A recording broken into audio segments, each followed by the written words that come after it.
ஒரு முக்கியமான துயரமான ஒரு சம்பவம். நம்ம சப்ஸ்கிரைபர் ஆல்சோ வந்து பார்த்தீங்கன்னா, கமெண்ட்ல கேட்கும்போது, நம்ம போயிட்டு பார்க்கும்பொழுது தான் நமக்கு தெரிய வந்துச்சு.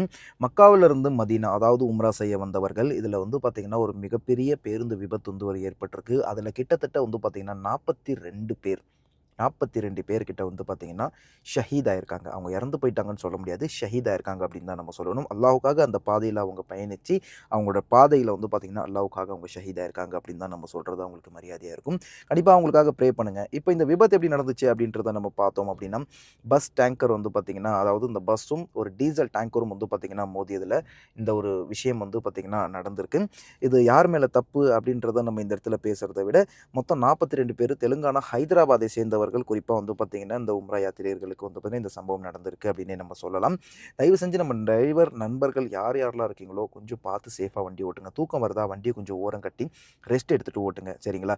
இப்போ இதனை தொடர்ந்து சில பேர் சொல்றாங்க 2 பேர் தான் தப்பிச்சிருக்காங்க. சில பேர் சொல்றாங்க 1 ஆள் தான் தப்பிச்சிருக்காங்க உயிரோட. அதுவும் வந்து பார்த்தீங்கன்னா, டிரைவராக இருக்கிறாங்க. அப்படின்ற மாரி சொல்றாங்க. அந்த பஸ்ஸோட டிரைவர் அப்படின்றாங்க. இப்போ பஸ் எந்த இடத்துல, எந்த மாரி, எந்த ஆங்கிள்ல போய் இடிச்சாங்க, போனாங்க அப்படின்றது தெரியாது.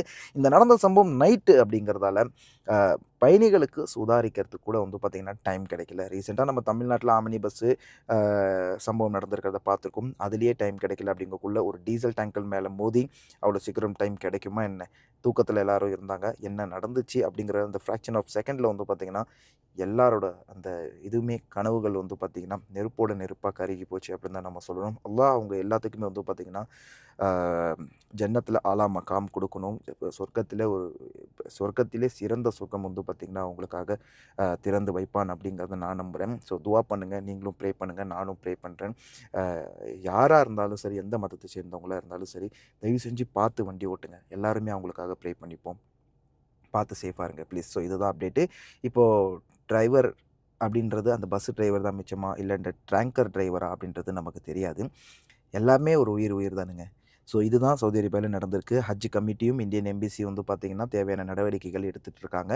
ஹைதராபாத்ல உங்க ஃபேமிலில யாராவது போயிருக்காங்க அப்படின்னா, ஃபோன் அடிச்சு நல்லா இருக்காங்களான்றத விசாரிச்சுக்கங்க. ஏன்னா ஹைதராபாத்லேருந்து ஒரு பஸ் மட்டும் கிளம்பியிருக்காது. ஒரு பஸ் பயணிகள் மட்டும் கிளம்பியிருக்க மாட்டாங்க. அவங்க ஃப்ளைட்ல ஆப்வியஸ்லி வந்திருப்பாங்க. ஸோ எல்லாரும் பார்த்து சேஃபா இருங்க. கன்ஃபர்மேஷன் எடுத்துக்கங்க. கவர்மெண்ட்டும் வந்து பார்த்தீங்கன்னா, இதுக்கு தேவையான கம்பன்சேஷன், மேபி இன்சூரன்ஸ்லாம் இருக்கும். அதெல்லாம் இப்ப என்ன பிரயோஜனம்? 42 உயிர் வந்து பார்த்தீங்கன்னா போயிருக்கு அப்படின்னு நினைக்கும்போதே ரொம்ப மனசு கஷ்டமா இருக்கு. பார்த்து சேஃபா இருங்க. இதுதான் சொல்ல முடியும். ப்ரே பண்ணுவோம். எல்லாரும் ப்ரே பண்ணுவோம். ஷஹீதானவர்களுக்காக.